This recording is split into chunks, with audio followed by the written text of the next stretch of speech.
उन श्री राधा रानी के नैनों में जितनी करुणा है उतनी दुनिया में कहीं किसी स्थान पर नहीं है। ब्रज रसिक कहते हैं कि श्री राधा रानी के नेत्रों से करुणा बरसती है, झरती है, और उस करुणा की बारिश में जो भीगना चाहे वो उन चरणों में जाकर के बैठ जाए। खुद श्याम सुंदर उस करुणा की बारिश में भीगते रहते हैं।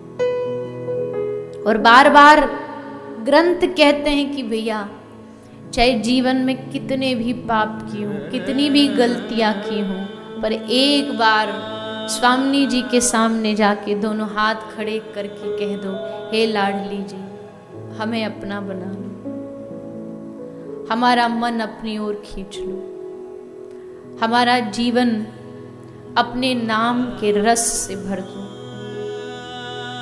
क्योंकि संसार में सब पाके देख लिया, संसार में तृप्ति कभी नहीं होती, संसार की आशाएं कभी खत्म नहीं होती, इच्छाएं कभी भी खत्म नहीं होती।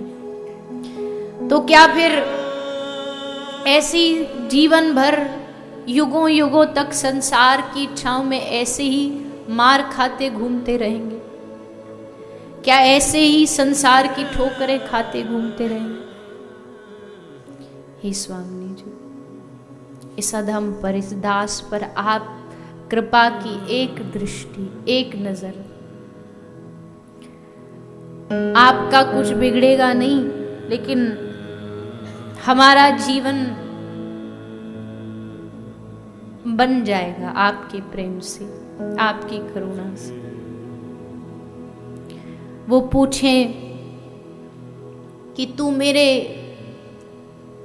पास आया है किस अधिकार से आया है? ऐसा कौन सा काम कर दिया तूने जो तू मुझसे कृपा की आशा रखता है?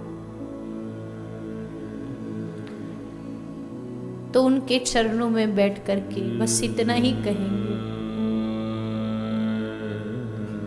हमने सुना है आपने जितनों को तारा है अपनी करुणा से तारा है। कोई व्यक्ति अपने साधनों के बल से आपको पा नहीं सकता। कितना पाएगा? ब्रह्मा, शंकर, शिव, शंकादिक एक श्री राधा रानी के चरणों की धूल के लिए, उनके चरणों की रज को पाने के लिए तरसते। ब्रह्मा जी कह रहे प्रभु ये गद्दी छीन लो, पर ब्रज की, वृंदावन की, बरसाने की श्री राधा रानी के चरणों की रज उड़ के मेरे माथे पर लग जाए। उस चरणों के सामने, उस रज के सामने ब्रह्मा का सुख भी फीका है। कितना सुख होगा उन चरणार बिंदों में। उन युगल चरणों की भक्ति हमारे हृदय में बैठ जाए, वो युगल चरण हमारे भीतर, हमारे चित्त में बैठ जाए, तब ही परम शांति है। अन्यथा कहीं इस संसार में कितना भी भाग लो, कितना भी पालो, पूर्ण विश्राम नहीं। पूर्ण विश्राम उनके नाम में है, पूर्ण विश्राम उनके चरणों में है, उनकी शरण में है। इसलिए इधर उधर की चीजें मांगना बंद करिए और बस उनके चरणों में मन रम जाए, हृदय में उनका नाम रम जाए। कृष्ण कहें और कृष्ण कहते रोम रोम खड़ा हो जाए, राधा बोले और राधा बोलते ही कंठ रुध जाए। ये सिर्फ और सिर्फ उनकी कृपा से संभव है। अन्यथा ये मन, ये इंद्रियां सब जोर लगाती हैं, संसार में डुबाने का पूरा प्रयास करती है। एक तरफ माया खींच रही है और एक तरफ जीव भाग करके कोशिश कर रहा है कि उनके चरणों की प्राप्ति हो जाए। और अंत में चाहे माया कितना भी जोर लगा ले, कितना भी प्रयास कर ले, जीत हमेशा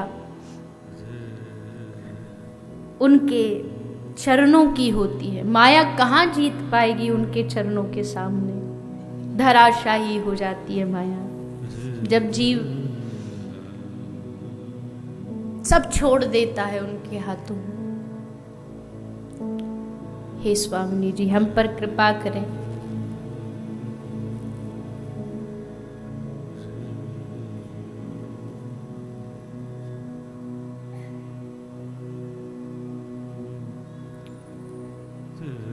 किसी भी समय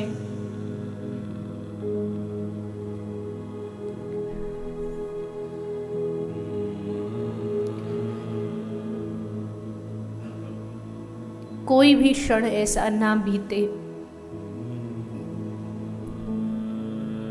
जिस क्षण में आपका स्मरण ना हो, आपकी याद ना हो।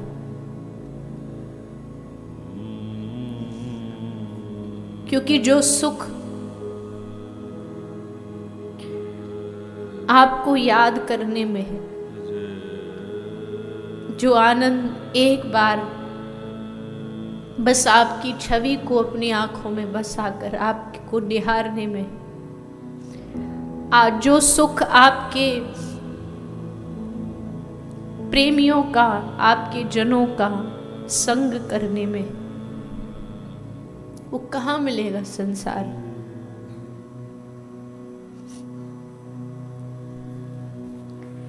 इसलिए मन की तो आदत है, ये भटकता रहेगा, विषयों की ओर आकर्षित होता रहेगा। संसार के विचित्र विचित्र रंग इस मन को अपनी ओर खींचते रहेंगे, लुभाते रहेंगे। लेकिन आप कृपा करके इस अतृप्त मन को तृप्त कर दीजिए। अपनी कृपा का हाथ, अपनी करुणा का हाथ हमारे सर पर रख दीजिए। जैसे एक बालक अपनी माँ की गोदी में जाने का प्रयास करता है पर बोल नहीं पाता, क्योंकि उसकी जिह्वा में वाणी नहीं होती। तो बस वो दोनों हाथ उठा के जोर जोर से चीख चीख करके रोता है। और जब उसका रुदन उसकी माँ सुनती है, सब काम छोड़ करके भागी चली आती है, दौड़ी चली आती है। मेरा जीवन भी ऐसा बन जाए कि मैं बस रो रो के आपको पुकारता रहूं। कभी तो मेरी इस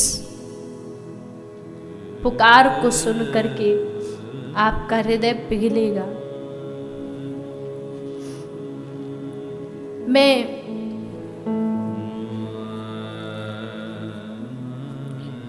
भक्त कहता है, मैं बरसाने की उन सीढ़ियों पर पड़ा पड़ा चीख चीख करके राधा राधा राधा पुकारूं, तो एक ना एक दिन श्री राधा रानी पूछेंगी,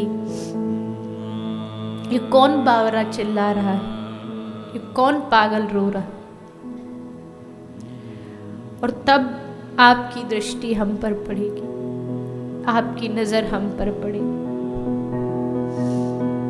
कभी तो किसी क्षण तो आते जाते आप हमें निहारोगी, आप हमारी ओर देखोगे।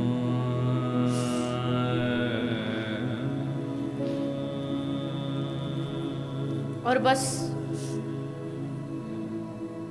जिस दिन तुमने देख लिया, जिस दिन अपना लिया, जिस दिन बाह पकड़ ली, फिर जीवन में कुछ शेष नहीं बचता, कुछ बाकी नहीं बचता। इसलिए ये प्रेम का रंग चढ़े, इसके लिए हे प्रभु, हे दीनानाथ, हे स्वामिनी जी, ऐसी कृपा करो कि जो आप में डूबा हो ऐसा कोई सच्चे प्रेमी का संग मिल जाए। न चाहते हुए भी हमारे मन को वो आप में लगा दे, ऐसा कोई सच्चा आपका रसिक मिल जाए। वृंदावन की भूमि, ब्रज की भूमि से जुड़ा कोई ऐसा संग मिल जाए जो हम पर भी आपका रंग चढ़ा दे।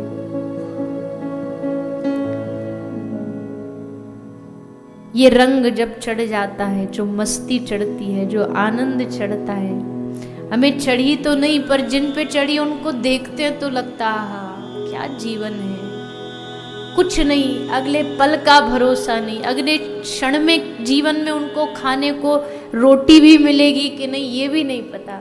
रोटी भी मांग मांग के घर घर जा कर के खाते हैं, लेकिन उनकी मौज, उनका जीवन का आनंद देख के लगता है कि सब कुछ तो इन्होंने ही पाया है, हम सब पा कर के भी अधूरे रह गए और वो कुछ ना पा कर के भी सब पा लेते हैं। इसलिए हे स्वामिनी जी, आप हम पर कृपा करिए। कृपा बहुत प्यारा शब्द है, बहुत प्यारा शब्द है। क्यों? क्योंकि भक्त के जीवन की आशा ही इस पर टिकती है कि कृपा होगी, कृपा होगी, कृपा होगी, एक ना एक दिन कृपा होगी। हम जितना उनका ध्यान करेंगे, जितने उनको याद करेंगे, तो उधर से हम पर एक ना एक दिन कृपा बरसेगी। और इसीलिए उनका नाम भी बरसाने वाली है कि जो कृपा भरपूर बरसा दे सब पर, बिन सोचे समझे। कहते हैं जैसे नंद महोत्सव होता है, तो उस नंद महोत्सव में जब टॉफियाँ फेंकी जाती हैं, जब सामान दिया जाता, तो उसमें कोई देखा नहीं जाता कि भाई किसकी योग्यता है, किसकी नहीं है, किसकी पात्रता है, सबको दिया जाता है, सबको बांटा जाता है। उल्लास में जब आदमी भर जाता है, हर्ष में जब भर जाता है, तो सामने नहीं देखता। वैसे ही जो श्री राधा रानी है, ये ब्रजमंडल में, वृंदावन में हमेशा उल्लास में भरी होती है, हर्ष में भरी होती है। जो आता है उस भूमि पर उसको भर भर प्रेम लुटाती है, भर भर प्रेम देती है। योग्य अयोग्यता नहीं देखती कि भाई ये इसके योग्य है कि नहीं, बट देती है, देती है, लुटाती है, लुटाती है।